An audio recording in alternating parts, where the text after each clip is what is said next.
You ever come home and find the person who's made your life hell for years screaming in your own living room looking like she just lost a bar fight with a flock of geese?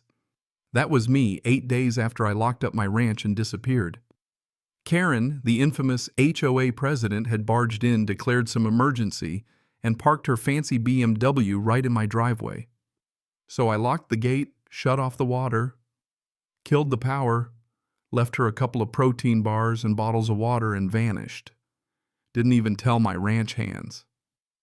Honestly, watching her trapped in my house pounding on the glass like a caged raccoon, if you'd seen it, you'd understand why I couldn't stop laughing. But let me back up a sec. I'm Cole Turner, 39, and I inherited this ranch from my granddad, 11 acres outside Glendale, Texas. Cows, chickens, the world's hungriest goat named Waffles. It was heaven until the Crystal Bluffs HOA moved in.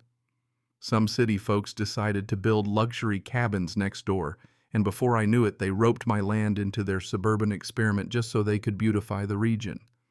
That's when Karen Miles came into my life, 50-something red hair, lipstick, brighter than a flare gun, and a mouth that never learned the word no.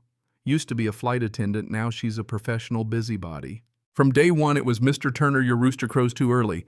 Mr. Turner, your mailbox is too rustic, lady. It's a ranch, not a country club."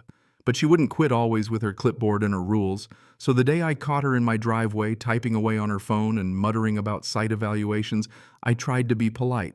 I said, "You lost." She said, "I'm here on HOA business, just need to upload some data." I told her, "We're not in the HOA," but she had that rattlesnake smile. Technically, the new zoning map says otherwise pending appeal, of course, but HOA presence is valid. That was it. I'd had enough of her games. So, I walked back into my house, quiet, calm, locked the front door, locked every gate, switched off everything, and left. I texted my manager, Trey, told him I'd be gone a while, packed up and headed off to a buddy's cabin where nobody could find me, no phone, no social media, just peace. Meanwhile, Karen was stuck in my house thinking she'd scare me into compliance. The joke was on her. By day 2, her phone died, her car window left open so Waffles could climb in and gnaw the seats. The landline disconnected for years. The smart locks needed a code to unlock. She tried toughing it out, but 8 days in, she looked like a contestant on Survivor who got voted out early. Trey called on day 3. "Boss, there's a white BMW still here. Cops sniffing around Karen's husband, filed a missing person report." Oops, hadn't thought of that one. Still told him, "Don't open the gates, just feed the animals from outside." By day 5, her car was a goat's playground, her blouse-stained hair a mess, and then a real Texas thunderstorm hit. Lightning took out a tree, nearly crushed the shed, and sent Karen running and screaming, waving at the windows for help. The fire department got called, sirens roaring down the gravel road. Meanwhile, I was enjoying mountain air and no HOA drama. When I finally came home, coffee in hand, hat pulled low, I had Diego, a college kid with a camera, secretly filming for my new ranch channel. Karen's face behind that glass door was pure gold red as a tomato, hair wild, screaming, "You'll pay for this." I just sipped my coffee and asked, "You done trespassing yet, Karen?" The fire trucks were coming up the drive, neighbors peeking from fences, and Waffles was napping in her BMW like he owned it. When I let her out, she stumbled like a bat from a cave, yelling about endangerment, illegal detainment, the whole 9 yards. I told her flat out she wasn't invited. Used my house, my electricity, my internet, all without asking. "I'm the HOA president," she shrieked.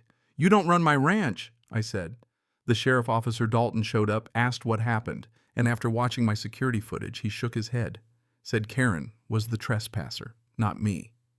She was livid but powerless, or so I thought. She promised to sue emotional distress, humiliation, unlawful detainment. I was calm on the outside, but my gut twisted up. Had I gone too far? Even Dalton suggested I call a lawyer. So I sat under the big oak thinking about what comes next. Trey brought me a cold soda and said, "You did nothing wrong, boss." But I wasn't so sure. Then, just as I was about to call my uncle, the retired judge, there's a knock at the gate. Out walks Melissa, my ex-wife. Sunglasses, boots too clean for ranch dust, 2 suitcases in hand. "Heard you locked up the HOA president. Thought you might need backup." Of all people to walk in at that moment. Turns out, after our divorce, she became a civil litigator in Houston. Fierce as ever and frankly exactly the kind of bulldog I needed. We sat at the table, her taking notes, grilling me for details, not missing a beat. Her advice: play offense. File a preemptive suit for trespass, property damage, harassment. Don't let Karen drag us into court. Hit her first. So we did. Sent every scrap of evidence, security footage, emails, zoning maps to the press and the board. Within a week, Free Waffles was trending online. Diego's video of Karen yelling at the goat hit millions of views. I started getting calls from reporters' support from all over the country. But Karen came back swinging. She didn't drive. Her BMW Waffles had chewed that up. She came in a black SUV, lawyer in tow. They wanted to settle, drop the lawsuits. Melissa crossed her arms, said, "Try us." Karen glared, promised more lawsuits, more trouble. And she kept her word. A few days later, I got a federal complaint. Someone accused me of forging land exemption documents. Agent Huxley from the Department of Land and Property Affairs showed up, official as they come, said I was being named in a zoning fraud case. I nearly dropped dead. Melissa was sharp, started digging, traced the digital trail, and guess what? The documents filed by me came from the HOA office, last edited by Karen's own niece. They were trying to frame me. That night, Trey caught HOA goons digging behind the shed, trying to plant a duffel bag with zoning documents and a pistol wrapped in plastic. Diego caught it all on camera. Karen came out from the trees recording her own fake video, acting like she caught me burying evidence. What she didn't know, we had everything. Her threats, her goons, her voice on tape. Sheriff Dalton rolled up, deputies in tow, caught Karen red-handed. She was arrested on the spot, trespassing evidence, tampering the works. The board suspended her, the town turned on the HOA, and suddenly the real game started. Federal agents uncovered a network of fraud, racketeering, fake zoning paperwork, not just here, but all over Texas. My little ranch war became the headline in a statewide land scandal. A few weeks later, I stood in a federal courtroom in Austin, Melissa beside me, Diego filming outside Waffles on a leash for moral support. I told my story under oath.